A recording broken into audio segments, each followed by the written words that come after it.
terima kasih teman-teman untuk terima kasih untuk semuanya panitia, teman-teman yang sudah bergabung. Insya Allah nanti semoga share knowledge pada siang hari ini atau menjelang sore ini, Insya Allah bermanfaat. Baik, terima kasih. Assalamualaikum warahmatullahi wabarakatuh. Izin Waalaikumsalam memperkenalkan diri, warahmatullahi wabarakatuh. saya Nars dan Syafiqul Anam. Saya untuk yang pendidikan, saya alumni dari S1-nya dari Stikes Banyuwangi, ujung, negara paling ujung, timur. Nah, untuk selanjutnya, untuk pendidikan pasca sarjana saya di alumni Universitas Esa Unggul di Marsnya. Baik, pada sore hari ini, pada siang menjelang sore hari ini, saya akan sedikit share terkait dengan keperawatan kardiovaskuler yang mungkin menurut teman-teman dan menurut pribadi saya sendiri ini keilmuan yang paten. Nah, maksudnya paten itu absolut. Jadi memang benar-benar kita itu eh, menilai atau mempelajari kardiovaskuler sistem di mana darah atau sistem sirkulasi darah dalam tubuh itu datangnya dari mana, kembalinya akan dikirim kemana, akan diproses di mana, akan dioksigenasi di mana. Nah, nanti sedikit banyak kami juga akan share terkait sharing knowledge pada siang menjelang sore ini.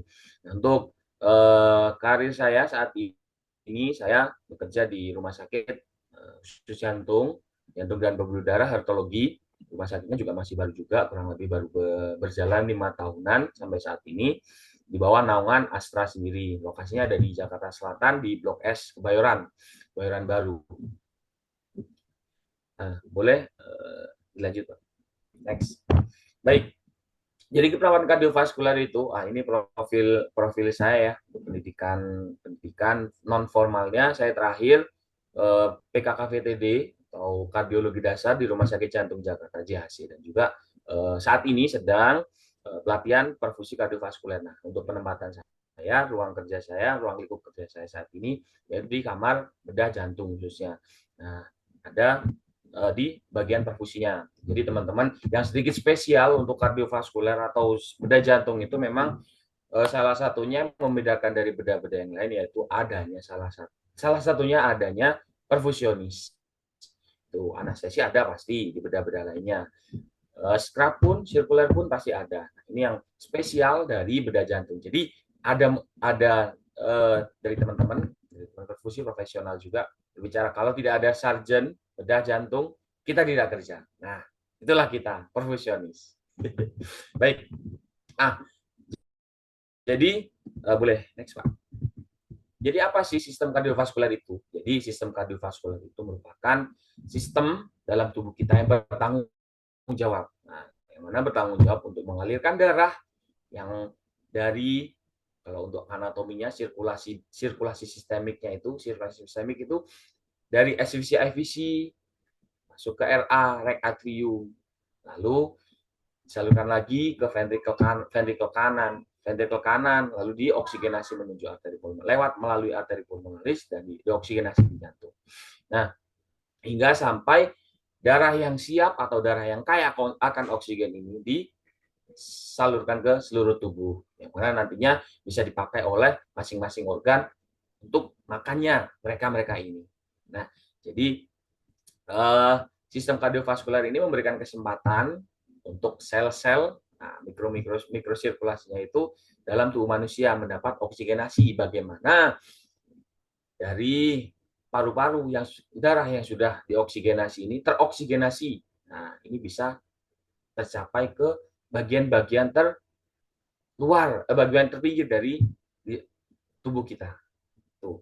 Jadi bagaimana sistem kardiovaskuler ini bekerjanya seperti itu. Boleh next, Pak. Nah, lalu sistem kardiovaskuler, boleh next, Pak. Ada sistem kardiovaskuler juga pasti kita harus mengenal apa sih sistem kardiovaskuler itu. Nah, nanti kita juga akan sedikit mengulik terkait anatomi. Mungkin teman-teman dari bangku perkuliahan juga sudah dalam tanda kutip sudah mendapatkan materi itu. Nah, nanti kita share lagi, mungkin ada hal-hal yang baru atau hal-hal yang tidak disampaikan di bangku perkuliahan bisa kita sampaikan dan juga bisa kita fasilitasi di sini.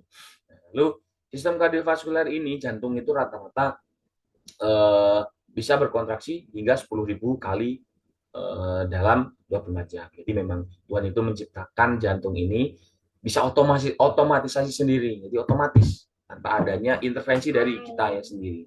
Nah, jantung sendiri itu, gimana sih letak jantung sendiri itu? Nah, jantung itu berada di rongga mediastinum. Rongga mediastinum itu mana? Rongga toraks kita.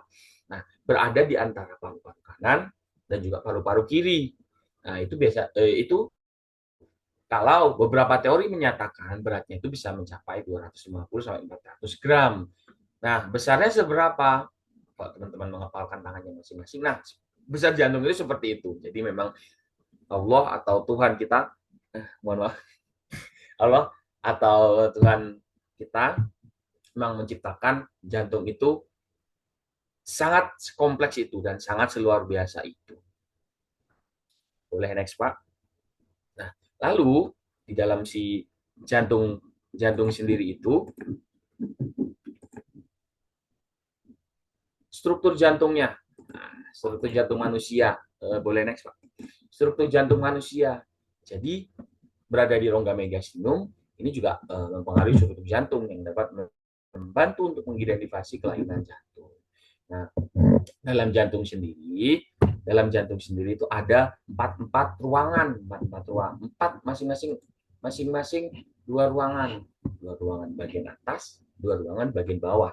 Yang di bagian atas akan namanya yaitu terkait atrium kanan ataupun atrium kiri, mana nantinya di bagian antara atrium kanan dan juga ventricle kanan maupun kiri, atrium kanan kiri ataupun ventricle kanan atau ventricle kiri, di mana di situ nanti ada sekat namanya katup. Nah, itu katup itu yang mana akan membantu jantung kita untuk mendistribusikan dan supaya tidak terjadi loss. Nah, situ.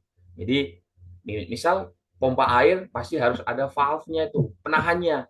Semisal gradiennya lebih tinggi di atrium, apa yang terjadi? Gradien tekanan yang lebih tinggi di atrium itu akan membuka. Nah, itu akan membuka si valve-nya sendiri, valve-nya atrium atau membuka yang mana nanti akan terjadi namanya atrial kick. Nah, otomatis sendiri gradien. Jadi perbedaan tekanan di atrium dan ventricle lebih rendah, atrium lebih tinggi. Yang mana nanti akan terjadi atrial kick namanya. Nah, mungkin teman-teman juga tidak asing dengan atrial kick. Jadi otomatisasi ventricle atrium kanan memberikan pengisian darah ke ventricle kanan.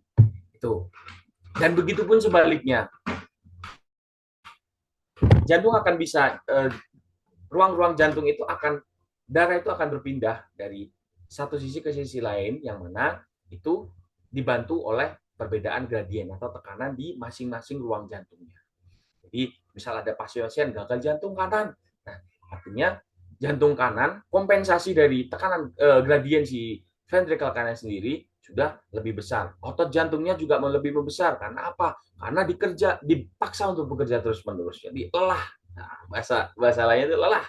Nah, mana nantinya dari kelelahan itu yang mana seperti orang nge-gym aja, kita angkat beban berat. Nah, terus menerus otot spesial kita akan semakin berkembang, jadi semakin besar. Nah, itu nantinya yang mana kalau di ventricle kanan itu terjadi gagal jantung kanan, otot jantungnya akan membesar melebihi dari ventricle kiri yang harusnya besar otot jantung, ventricle kanan dan kiri tidak boleh sama, harus berbeda. Nah, kalau teman-teman di bangku perkuliahan itu, yang paling besar otot jantungnya itu di sebelah mana? Nah, sebelah kiri. Karena apa? Melawan tahanan sistemik. Jadi memberikan darah yang dipompakan dari jantung,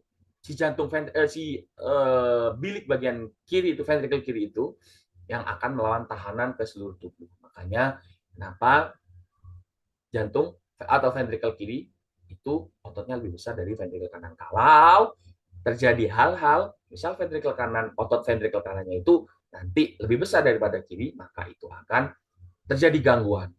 Nah, gangguannya apa? Bisa dikatakan dalam gagal jantung, heart failure.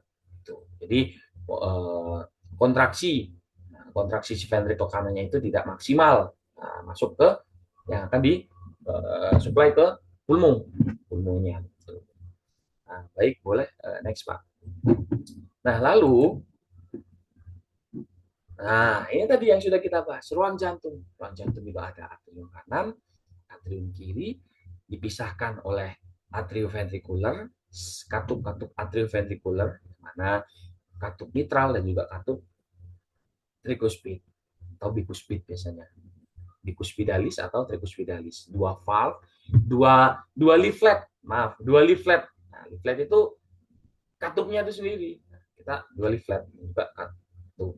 Lalu ada ventricle kanan. Ini yang tadi yang saya sudah singgung di depan tadi. Ventricle kanan, ototnya tidak boleh lebih besar dari ventricle kiri. Kalau, nah, dalam kardiovaskular ini memang unik. Nah, nanti mungkin itu lebih kelanjutan kali ya. Untuk ventricle kanan atau mungkin teman-teman juga sudah tidak asing lagi. Terus mungkin sudah mendapatkan di lapangan atau di bangku perkuliahan. Nanti ventricle kanan maupun ventricle kiri, pembesarannya, hipertrofinya itu akan bisa terlihat di gambaran EKG-nya. Gambaran EKG-nya pasti ada muncul sesuatu hal yang aneh. Kalau biasanya itu gelombangnya, kalau biasanya itu kita bisa lihat di gelombang di V1 sampai V6-nya di situ. Kalau untuk ventricle kirinya itu bisa kita lihat pembesaran hipertrofi ventricle kiri itu bisa kita lihat, izin kalau salah nanti bisa koreksi di V6. Penambahan jumlah R di V6 itu bisa ditambah dengan R di V5. Nah, kalau misal lebih dari 25 itu bisa kurang dari 25 bisa ditambahkan di gelombang S di V1. Nah, nanti itu mungkin itu lebih advance lagi. Tuh. Nah, nanti kalau misal penambahannya lebih dari 25, lebih dari 25 kotak kecil, nah nanti itu bisa kita lihat, oh ini pasiennya ada failer, ditandai dengan apa? Nah, kita bisa lihat tanda gejala dari failer kanan ataupun failer kiri. ODMK, sesek, tiap malam tidurnya bagaimana, adakah PNDK, nah seperti itu. Nah, lalu dari ventrikel kanan, tumpahkanlah ke pulmo, melewati katup arteri pulmonalis. Nah, ini spesial. Katup pembuluh darah arteri, satu-satunya pembuluh darah arteri dalam tubuh yang membawa darah yang belum teroksigenasi secara optimal. Nah, itu arteri pulmonalis. Ingat ya teman-teman ya, arteri pulmonalis. Dari arteri pulmonalis melewati katup arteri pulmonal nanti akan didistribusikan ke paru. Nah, di paru nanti itu akan terjadi proses difusi. Nah, kasihlah oksigen ini. HB, angkut. Mobilnya itu HB. Nih, kok kasih oksigenasi. Kok kasih oksigen. Kok kasih barang, bawaan. Buah naga. Coba kasih nanti minta tolong kirim ke Jakarta. Kirim ke Lombok. Kirim ke daerah-daerah yang paling terpencil. Buah naga ini.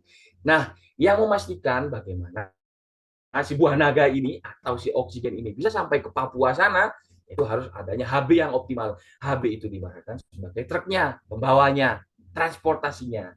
Jalannya juga harus mulus. Jalannya itu ya pembuluh darahnya harus bebas dari plak-plak, harus bebas dari SVR-nya tidak boleh tinggi. Di bagian perifernya tidak boleh ada plak atau hambatan.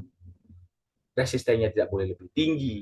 Nah, seperti itu. Jadi bagaimana caranya si buah naga ini diangkut oleh truk sampai ke bagian-bagian pelosok Papua misalnya.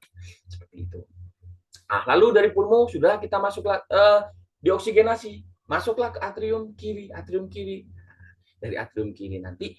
Nah, tadi sudah disinggung di depan, adanya perbedaan gradien tekanan atrium dan ventricle itu yang mana gradien yang lebih tinggi itu akan jalan ke yang lebih rendah. Masuklah ventricle kiri. Dari ventricle kiri melewati katup bikuspid.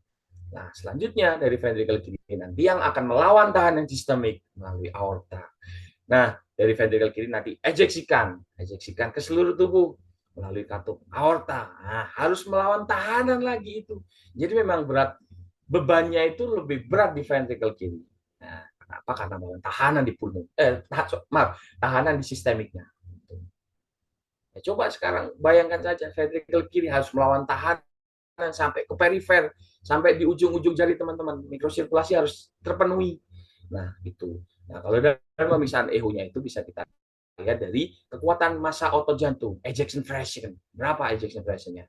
Kalau dalam literatur dikatakan lebih dari 60 bagus, lebih dari kurang dari 60 ke bawah, itu bisa dikatakan sudah ada gangguan atau sudah ada kelemahan ejeksi dari si ventrikel kirinya itu. Memang kardiovaskular ini dalam tanda kutip menarik. Nah, jadi boleh next. Tuh, dari pembahasan ini saja kita sudah sampai kemana-mana. Nah, tuh kan? Dari tadi katup jantung tadi itu sudah kita bahas. Atrioventricular, ada namanya atrioventricular, ada namanya katup semilunar. Atrioventricular itu yang mana? Bagian mana?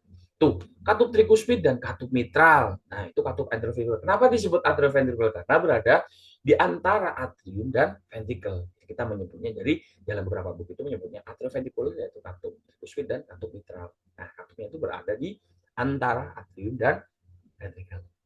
Nah, kalau semilunar itu katupnya di apa saja sih katupnya yang bisa dikategorikan? Nah, itu katup aorta. Nah, tadi darah yang sudah beroksigenasi yang akan disebarkan, yang akan didistribusikan ke pelosok negeri. Nah, itu harus melewati katup aorta ini.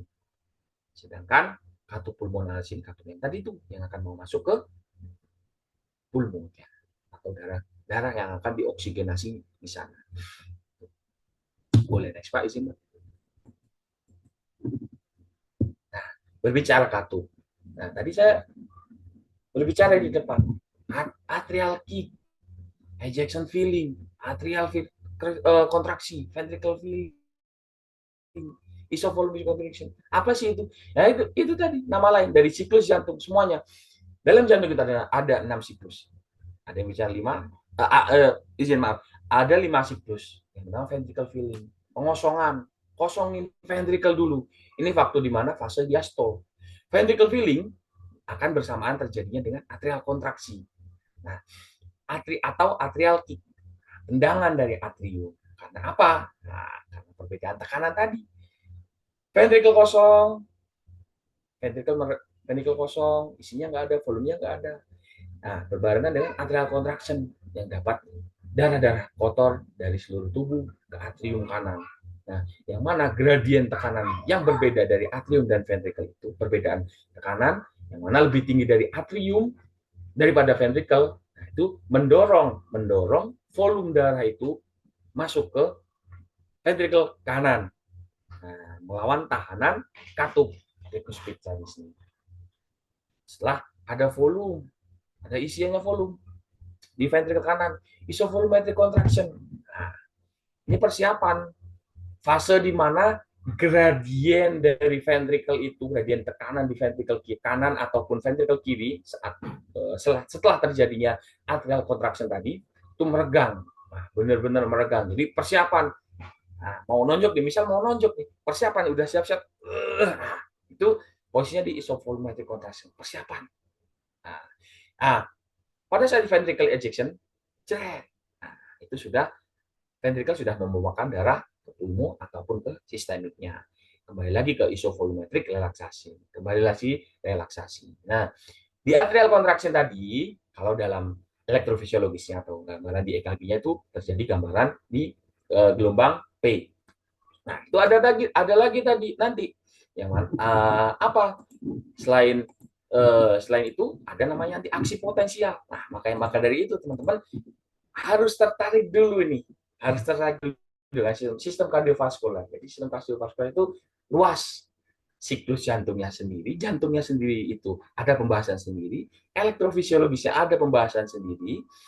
Nah, nanti kalau di atrial contraction ini ada, itu namanya kalau dalam siklus dalam aksi potensial fisiologi jantung itu nanti di fase keempat, pengosongan.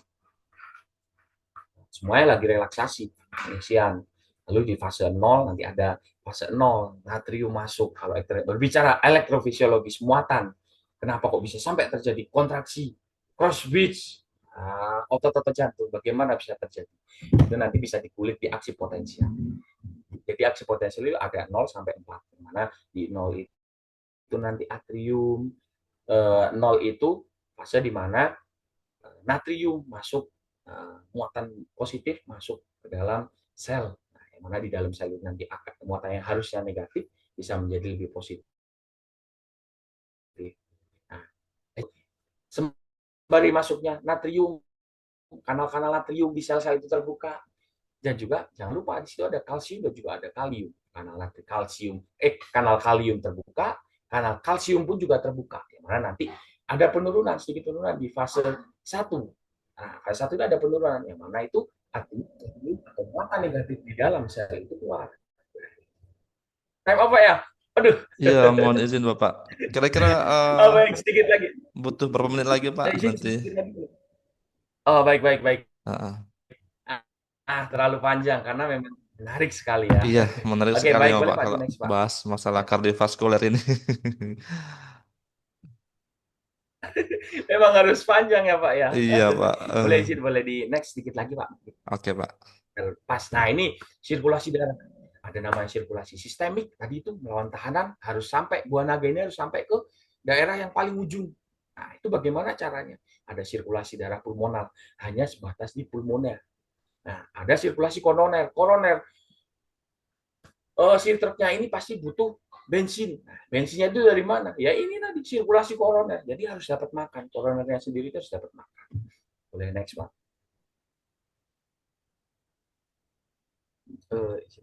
Baik. Nah, ini arteri koroner.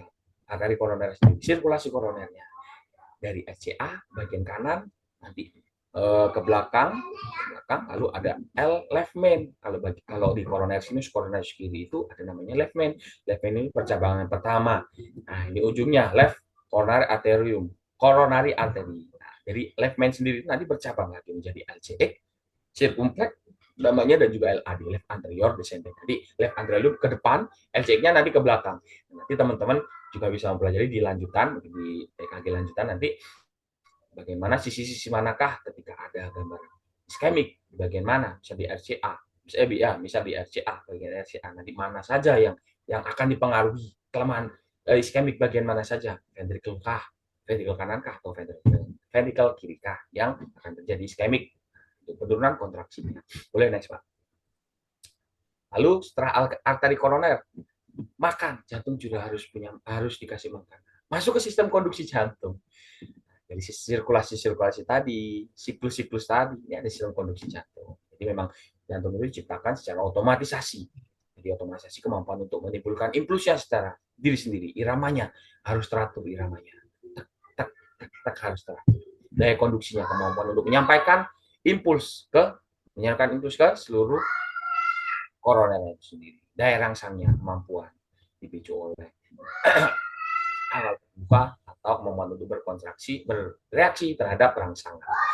Ini kalau di dalam sistem konduksi jantung ada namanya S anode, AV node, Bartholin's, Charlotte Purkinje. Nah, S anode itu sendiri berada nanti di atrium kanan. Dia berada di atrium kanan. Maka kalau dalam bedah jantung itu kalau atrium kanan dibuka, persiapan obat-obat anti aritmia masuk ke perfusi.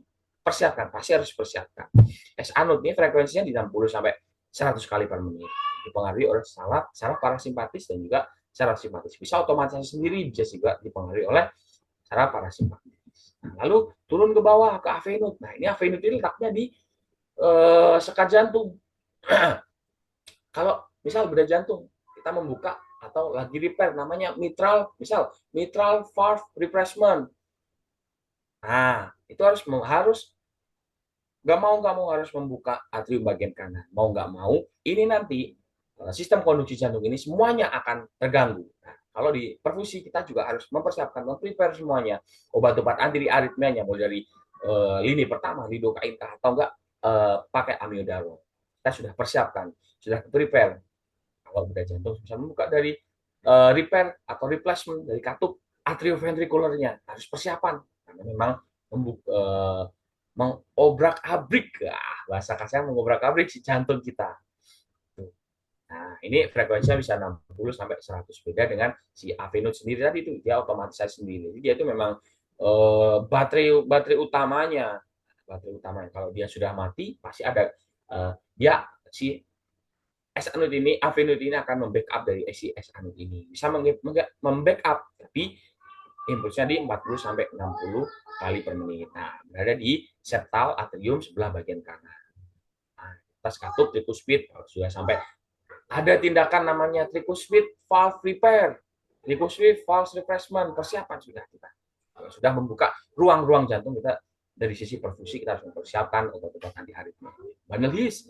Lalu di bundle list percabangan itu percabangan dari avenut masuk ke bundle list percabangan, nanti ada yang ke kanan ataupun ke kiri. Nah, tes rambut posisi kanan. Ini nanti kalau di apa namanya di gambar NKG nanti ada teman-teman masih muncul LBBB. Nah itu nanti lebih ke advance lagi. Nah ini sahabat bergizi juga bisa punya frekuensi sendiri juga di 15, ada literatur yang mengatakan 40 sampai 15 kali per menit. Baik, untuk keperawatan kardiovaskuler memang dalam tanda kutip memang sedikit rumit ya.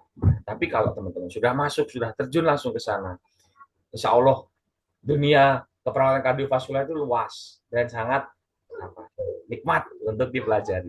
Karena memang dulu di bangku perkuliahan juga saya juga dalam tanda kutip kurang terlalu suka dari si stase kardiovaskuler. Baik, terima kasih untuk sharingnya dari saya, Mas Muhammad Biasa Lanang. Kurang lebih mohon maaf jika ada salah kata. Saya juga mohon maaf kurang lebihnya, nanti boleh dikonfirmasi di belakang ya Pak Arifin. Terima kasih banyak Pak Arifin.